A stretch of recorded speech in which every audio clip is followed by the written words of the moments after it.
नमस्कार मित्रों। सुप्रभात। कैसे हैं आप सभी? उम्मीद है बहुत अच्छे होंगे, शानदार होंगे, लाजवाब होंगे और तैयारी भी बहुत अच्छी कर रहे होंगे।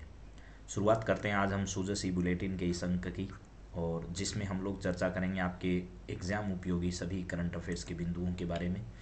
सूचना जनसंपर्क विभाग द्वारा प्रकाशित होने वाला ये दैनिक समाचार पत्र आपके लिए बहुत अच्छे सवाल लेकर आ रहा है। 8 करोड़ लोगों को डबल इंजन की सरकार पर विश्वास है। 8 करोड़ यानी लगभग 8 करोड़ के आसपास राजस्थान की जनसंख्या है। 1.25 साल में एक भी पेपर लीक नहीं हुआ, ये इन्होंने कहा है।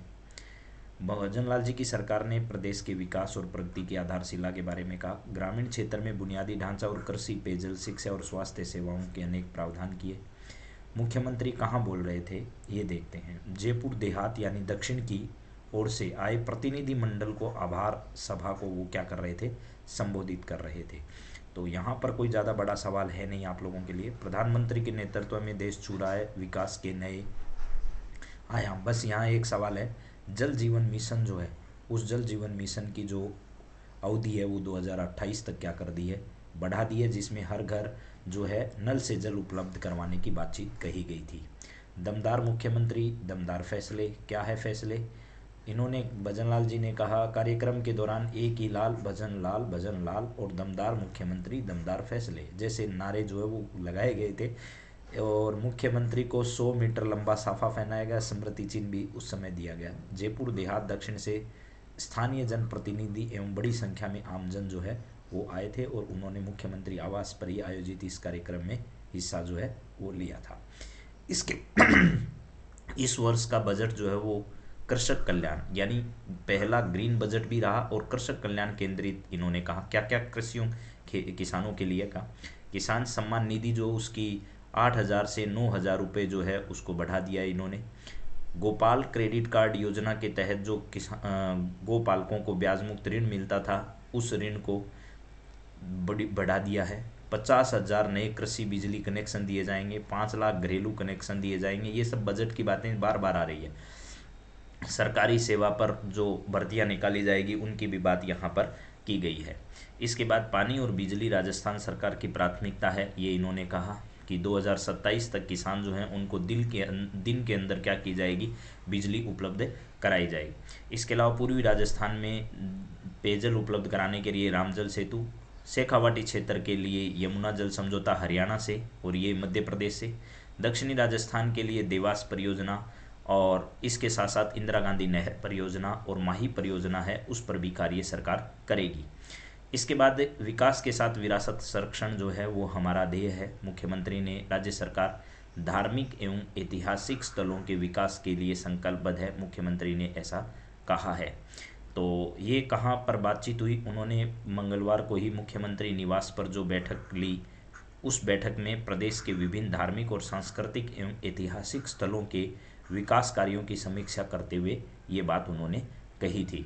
तो राजस्थान के अंदर आपको पता है अभी जो है वो जनजातीय पर्यटन सर्किट बनाने की भी बातचीत की जा रही है। और एक इम्पोर्टेंट सवाल यहाँ ध्यान रखिएगा, राजस्थान धरोहर प्राधिकरण जो है उसके वर्तमान में अध्यक्ष कौन है? ओंकार सिंह लाखावत है। ओंकार सिंह लाखावत जो है वो धरोहर संरक्षण जो प्राधिकरण है उसके वर्तमान में क्या है, अध्यक्ष हैं।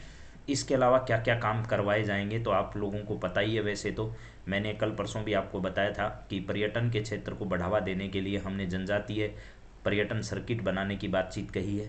इसके अलावा उन्होंने कहा कि ब्रिज 84 सर्किट जो है को भक्ति पर्यटन के रूप में क्या किया जाएगा, विकसित किया जाएगा। और परिक्रमा मार्ग जो पर पर्यटन सुविधाओं का विस्तार होगा। पूंछरी का लोठा डीग में जो मंदिर है वहाँ के विकास कार्य भी किए जाएंगे। इसके अलावा गोकुल जाट जो है, भरतपुर में प्रसिद्ध जाट राज्य रहा है, वहाँ पर गोकुल जाट की पनोरमा, राजा खेमकरण की पनोरमा, देव बाबा की पनोरमा, गोविंद स्वामी पनोरमा आदि का निर्माण कार्य जो है वो पूरा किया जाएगा।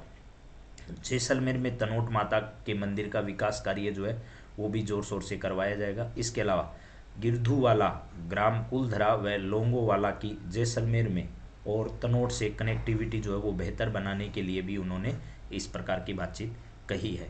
तो सांबर लेक क्षेत्र का गुजरात के रण की क्षेत्र की तर्ज पर विकास किया जाए। इन्होंने कहा है कि जयपुर स्थित सांबर लेक क्षेत्र जो है वो गुजरात का जो रण है वहाँ पर पर्यटन बड़ी संख्या में आता है उसके आधार पर उसी की तर्ज पर जयपुर स्थित सांबर लेक क्षेत्र में भी क्या किया जाएगा, पर्यटन क्षेत्र विकसित किया जाएगा। सांबर फेस्टिवल इस वर्ष 2024 में उसका क्या किया गया था, आयोजन किया गया था और बड़ी संख्या में देशी विदेशी पर्यटक वहां आए थे।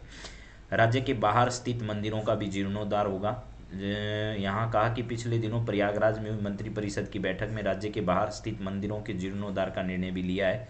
देवस्थान विभाग के अधिकारियों को निर्देश दिए हैं कि ऐसे मंदिरों का सर्वे करवाते हुए उनकी वास्तविक संख्या पता कर उन्हें सूचीबद्ध किया जाए और राज्य के बाहर के जो मंदिर हैं उनका भी जीर्णोद्धार राज्य सरकार जो है वो अपने स्तर पर करवाएगी। इसके बाद में बात करते हैं आईफा अवार्ड की। बहुत इंपॉर्टेंट खबर है ये वाली और आपसे परीक्षा में पूछा जाएगा। 8 और 9 मार्च को आईफा अवार्ड का जो कार्यक्रम है वो आयोजित होगा और मुख्यमंत्री से आयोजन समिति के सदस्य जो हैं उन्होंने मुलाकात की। मुख्यमंत्री को समारोह में शामिल होने के लिए उन्होंने निमंत्रण दिया है। मुख्यमंत्री भजनलाल शर्मा जी को मंगलवार को आईफा अवार्ड आयोजन समिति के सदस्यों ने मुख्यमंत्री निवास पर जाकर भेंट की और उन्हें आईफा अवार्ड समारोह में शामिल होने के लिए निमंत्रण जो है वो दिया है। 8 और 9 मार्च को ये समारोह जयपुर में आयोजित होने वाला है और विभिन्न कार्यक्रमों की विस्तृत जानकारी देते हुए मुख्यमंत्री ने उनकी गरिमा में उपस्थिति चाहिए। इसके अलावा उन्होंने उप मुख्यमंत्री दिया कुमारी जी जो हैं उनसे भी भेंट की और उन्हें भी इसमें आमंत्रित किया है। सिंह समुदाय ने छात्रावास भूमि आवंटन की घोषणा के लिए मुख्यमंत्री का आभार जो है वो क्या किया है, जताया है। भजनलाल शर्मा जी ने मंगलवार को सिख समुदाय के प्रतिनिधिमंडल ने मुख्यमंत्री निवास पर उनसे मुलाकात की। अब मुलाकात के मायने क्या हैं? सदस्यों ने राज्य सरकार द्वारा गुरु गोविंद सिंह जी के साहिबजादों के नाम पर जयपुर में छात्रावास के लिए भूमि आवंटन की घोषणा के लिए मुख्यमंत्री का आभार जताया और अभिनंदन करते हुए उन्हें गुरु गोविंद सिंह व साहिबजादों की तस्वीर एवं शौर्य का प्रतीक तलवार जो है वो क्या की, भेंट की।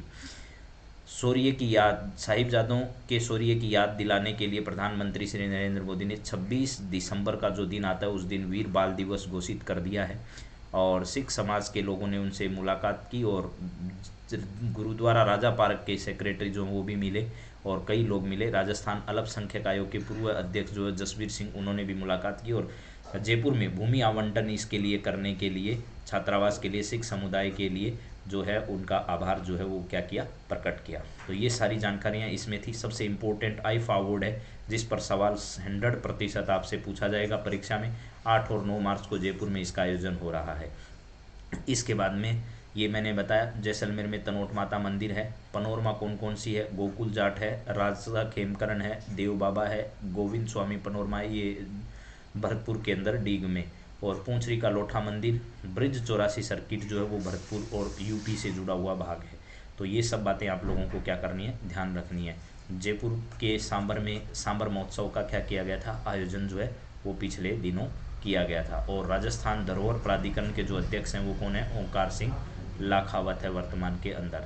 और पूर्वी राजस्थान में नहरों, पानी की पेयजल की व्यवस्था के लिए रामजल सेतु, शेखावाटी में यमुना, दक्षिण में देवास और दक्षिण में ही माही परियोजना भी है और इसके अलावा इंदिरा गांधी नहर परियोजना है। 2027 तक किसानों को दिन में बिजली उपलब्ध कराने का लक्ष्य। किसान सम्मान निधि की राशि बढ़ाकर 9,000 रुपये कर दी है। गोपाल क्रेडिट कार्ड योजना के तहत गोपालकों को ब्याज मुक्त ऋण उपलब्ध करवाया जाएगा और 50,000 नए कृषि कनेक्शन और 5 लाख घरेलू कनेक्शन सरकार के द्वारा जो है वो दिए जाएंगे। ये सारी बातें जो आपके एग्जाम से रिलेटेड है वो सब इसमें मैंने रख दी है। आप सबका बहुत बहुत धन्यवाद। जय हिंद, जय भारत।